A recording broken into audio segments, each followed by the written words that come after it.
سب سے زیادہ جو زمانے ہوتے ہیں وہ 3 بہتر ہوتے ہیں۔ پہلا زمانہ کون سا ہے؟ حضور علیہ السلام نے فرمایا کہ پہلا زمانہ وہ میرا زمانہ ہے، جس نے میرا زمانہ پایا وہ بھی بڑا بہتر ہے، اور وہ سب سے زیادہ زمانوں میں سے افضل و اعلیٰ ترین زمانہ کون سا ہے؟ وہ میرے محمد کا زمانہ ہے۔ دوسرا زمانہ کون سا ہے؟ جس نے میرے اصحاب کا زمانہ پایا، جس نے میرے صحابیوں کا زمانہ پایا، دوسرا زمانہ وہ افضل ہے۔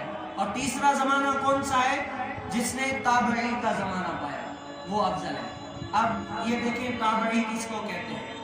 جس نے حضور علیہ السلام کو دیکھا ہو اور ایمان کی حالت میں اس دنیا سے چلا گیا ہو، اس کو کیا کہتے ہیں؟ صحابی کہتے ہیں۔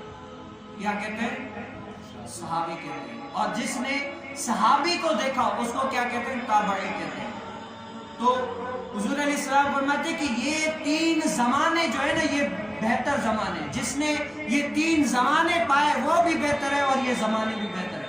تو میرے اور آپ کے امام اعظم رحمت اللہ تعالی علیہ یہ کون ہے؟ تابعی بزرگ ہے۔ کون ہے؟ تابعی بزرگ ہے۔ 80 سے زائد حضرت سیدنا امام اعظم نے کتنے 80 سے زائد صحابہ کرام رضی اللہ تعالیٰ عنہ کی زیارت کی ہے۔